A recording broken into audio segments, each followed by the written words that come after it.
I want to talk some more Blake Snell because we've had a lot of discussion in Discord over the last week.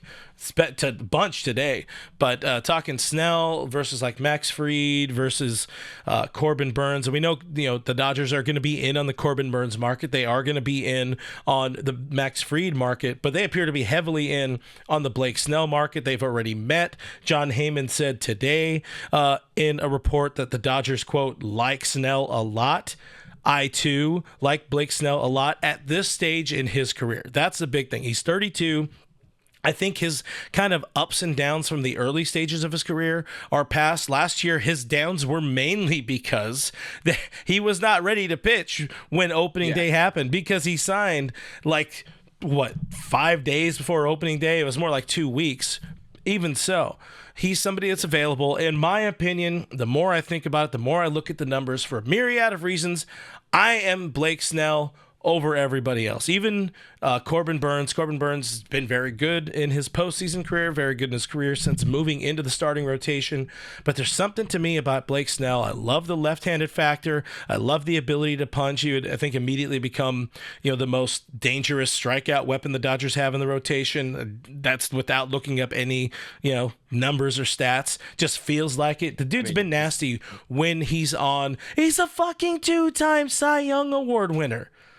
People trying to, clamor for, and I'm not trying to specifically single out Showtime LA here in the chat, but the people pushing harder for Max Fried because of the consistency.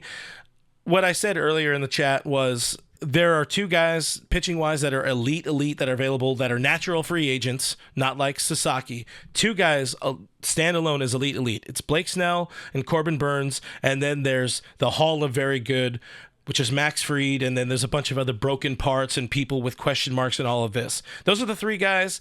If you don't get one of those top two, I kind of, at this point, don't care about Max Fried. I would rather go a different route. You had mentioned Shane Bieber a couple of weeks ago, much to the chagrin of a number of people. I'd rather see them find another piece or whatever. But anyways, talk Blake Snell.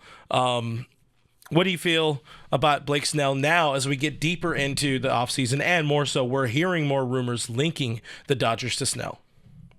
Yeah, I think for me it's a 1A, 1B between Snell and Burns. Mm-hmm. I think the difference in recency bias is Burns' stuff has declined over the last 3 years. His strikeout rate's gone down. Granted, there was potentially the Orioles asked him to emphasize ground balls last year, and so that cut into his strikeout rate. I think the last 2 months of the season, those numbers ticked back up. Like you said, he's a 2-time Cy Young Award winner, but he's also got some years in there where you don't love. 19 was bad. He's got a couple ERAs that start with 4, which with the amount of money he could potentially be getting, it's a tough pill to swallow. If they're giving him $35 million a year and he posts, which he's done, a 4.29 ERA. That's a bad contract. You're paying this guy to be a low 3s, high 2 guy, which he can be, but it's not guaranteed. So that's the concern. However, I mean, he currently has the highest strikeout per 9 of any starting pitcher ever. He has gold on his BREF page. He's not just elite. He is the strikeout guy of this era, of any era. 11.2 strikeouts per 9. That's incredible as a starter.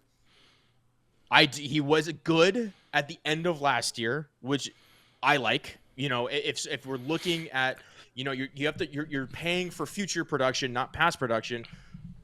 But he was at least good when he finally ramped up and didn't have that really annoying shortened spring training, and then he got injured and all that. I like Snell. I think he also fits the Dodgers in terms of contract. He's going to look for a shorter contract because that's where he's at. I believe he's 32 years old right now, or he's 31 years. He'll be 32 years old in 9 days or something like that. 8 days. Yeah. So happy birthday, Blake Snell. So he'll be 32 next year. A 4-year deal, 3-year deal, 3+1. Yeah, absolutely. You can see why the Dodgers are intrigued with that, because this is like we've been talking about their window. Their window is the next 3 to 4 years. Like a true, with Mookie Betts in his prime, with Shohei Ohtani. You've got a few more years with Freddie Freeman. This is, if you want to maximize that window, a guy like Blake Snell could definitely do it, because then Yeah. when that window closes, you lose a Freddie Freeman. Mookie Betts is on the tailor end, or like trending towards the end of that contract. Well, Blake Snell's money comes off the books, and you can go pursue somebody else. That's where I like it. His contract lines up with the window. And yeah, his stuff is just absolutely filthy. It's probably it's easily the best stuff in the free agency class. Like it's not really that close either.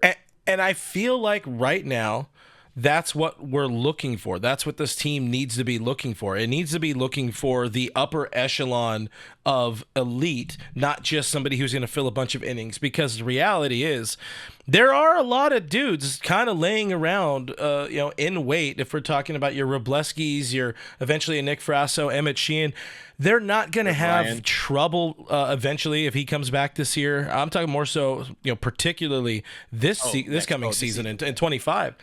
You don't need a 180 to 200 inning guy, especially if you're going 6-man rotation. And a lot of the other pieces that are going to slowly become available as the Dodgers keep unlocking more players as the season goes along. Give me that dude who can stand up there at the top of the rotation, where you have 3 like bona fide number 1 guys with him, with Yamamoto, with Shohei, and you have a number 1B with Tyler Glasnow. If you have those 4 dudes available, or if any of them are hurt, you feel that much, better, and you still have a Kershaw, maybe a Buehler returns. We don't even know. We haven't talked to any Sasaki at this point in the show, what that eventually looks like. Like, to have that dude, like you're saying, the top of the threshold of strikeout stuff. He's been good in his career in the postseason as well. 3.3, I think it's a 3.33 ERA in like 60 some odd innings. Snell has, postseason wise. Max Fried, by the way, 5.1 ERA in the postseason. That gives me some pause as well. But this is the offseason where the Dodgers need to be operating at the top of the market if they're bringing people in. If not, they can kind of play around and maybe look at the trade market or whatever. Maybe that is a Garrett Crochet or something like that. But again, for me, sitting here right now, this is the offseason of Blake Snell. And we've talked about Snell for so many fucking years now.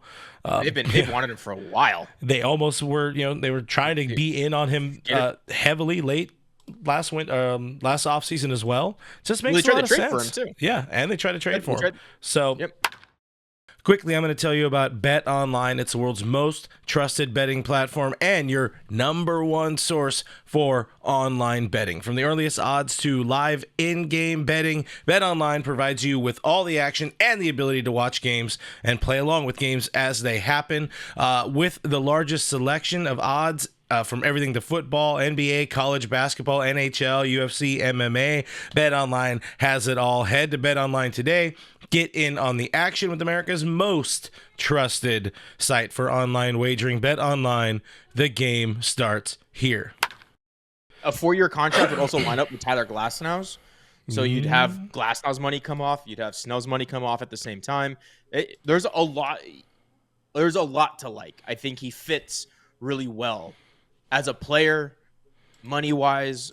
There's, with somebody like a Burns, he's great. He's an absolute workhorse. He's a definition of a workhorse. But there's going to be some lean years at the end, and you start hesitating on stuff like that. Whereas Snell, you're not really going to have that many lean years at the end because it's he's already there. Like, he's already in, like, he's as old as he's gonna get until he starts getting older. He's as young as he's gonna get. Like he's I know that's breaking news right there, but he's already learned. Like, he's gone through his down years. He's gone through the 4+ ERA years. After winning that Cy Young in 2019, he had a bad year in his first year with the Padres, changing leagues, all that kind of stuff. Now I think he's a complete pitcher. He's figured it out. In my opinion, Blake Snell has figured it out at this point in his life. Yep.